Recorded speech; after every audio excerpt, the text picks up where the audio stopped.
বাংলাদেশ জামাত ইসলামী রাজাফালা ইউনিয়নের ৯ নং ওয়ার্ডের বিভিন্ন এলাকায় কিয়া উপজেলা জামায়াতের আমির অধ্যাপক মাওলানা আবুল ফজল হুজুরের নেতৃত্বে ব্যাপক গণসংযোগ পরিচালনা করেন উকিয়া টেকনাফ সংসদীয় আসনের জামাত মনোনীত সংসদ সদস্য পদপ্রার্থী অধ্যক্ষ মাওলানা নূর আহমদ আনোয়ারি।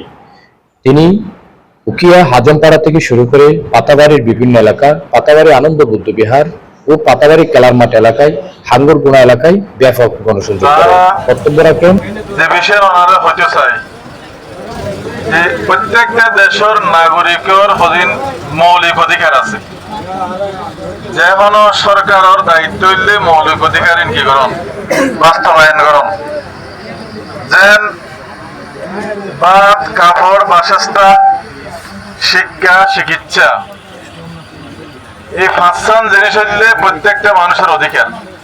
যারাই দেশ চালাবে তারার ওর দায়িত্ব হইলে মানুষের অধিকার ইনকিকরণ নিশ্চিত করণ।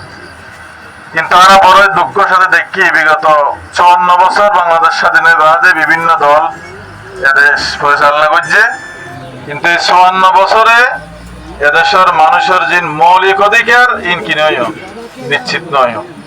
আপনারা জানো যে চিকিৎসার অধিকার, কারণ যারা তো ডর মানুষ টিয়া বসে আছে এটারা বেসরকারি হাসপাতালে যায়, ক্লিনিকে যায়, ভালো চিকিৎসা করে। যার তো টিয়া বসে যে গরিব মানুষ সেটার লাগানো কি নাই, চিকিৎসা নাই। চিকিৎসা হলে সদর হাসপাতালের বারান্দা, ঠিক কিনা? অনুরূপ ভাবে শিক্ষা, যারা তো টিয়া বসে আছে তারা একেবারে বাংলাদেশের সারা কলেজে যায়, তারা লেখাপড়া করবে, তারা শিক্ষা আছে। কিন্তু যারা গরিব, যারা অসহায় মানুষ, ইতরের পয়সাল্লাস মানে উচ্চশিক্ষার হওয়ার ব্যবস্থা কি নাই।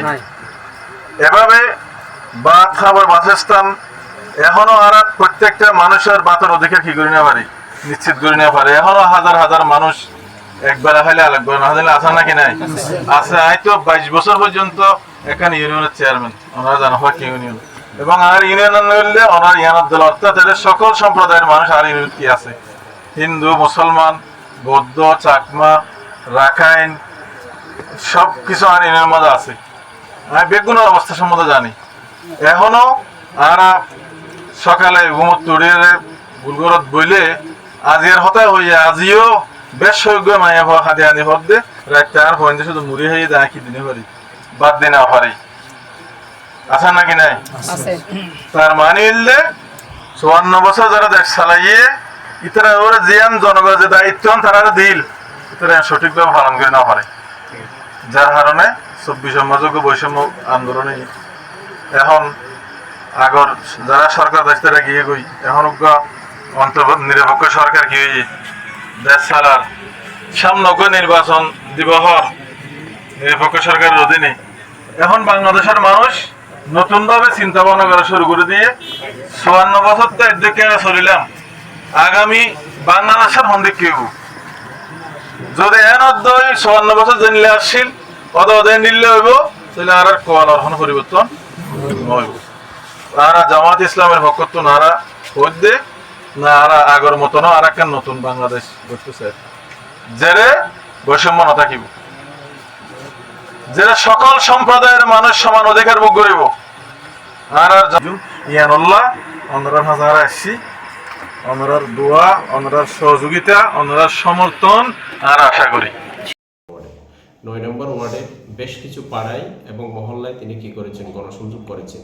সেখানে আমরা আজকে দেখতে পেয়েছি যে শত শত মানুষ বিভিন্ন ধর্মের, এখানে বড়ুয়া, হিন্দু, মুসলিম, অনেকেই আজকে স্বতঃস্ফূর্তভাবে তার গণসংযোগে ছাড়া দিয়ে আন্তরিকতা প্রকাশ করেছেন এবং আগামী দিনে তাকে এখানে ৯ নম্বর ওয়ার্ডে বিপুল ভোটে জয়ী করবে বলে তারা আশ্বস্ত করেছে। হাঙ্গরগুনা এলাকায় পথসভায় বক্তব্য রাখেন জেলা জামাতের আমির অধ্যক্ষ মাওলানা নূর আহমদ আনোয়ারি। তিনি বক্তব্য বলেন, বিগত ৫৪ বছরে যারা রাষ্ট্র পরিচালনা করেছে তারা মানুষের মৌলিক অধিকার নিশ্চিত করতে পারেনি। আমাদেরকে যদি আপনারা সংসদে পাঠান, একটি ইনসাফভিত্তিক সমাজ গঠন করে মানুষের মৌলিক অধিকার নিশ্চিত করব বলে প্রতিশ্রুতি ব্যক্ত করেন জেলা জামাতের আমির।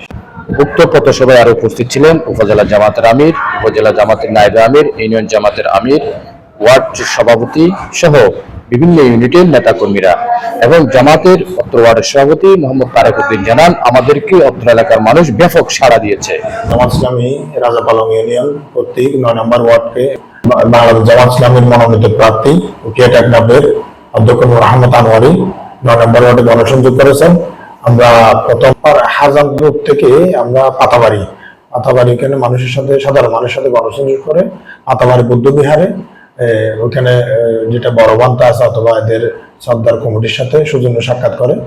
তারপর আমরা এখান থেকে পাতাবাড়ি মাঠ, এরপর আমরা হাঙ্গরগুনা অরবিন্দ প্রাথমিক বিদ্যালয়, এরপর আমরা এই কুতুব আলম রাস্তা মাথা এসে আমাদের এই গণসংযোগ সমাপ্তি হয়। এরপরে আমরা ওইখানে এই সবার সাথে কৌশল বিনিময় করে আমরা ওইখান থেকে আমাদের শেষ করছি।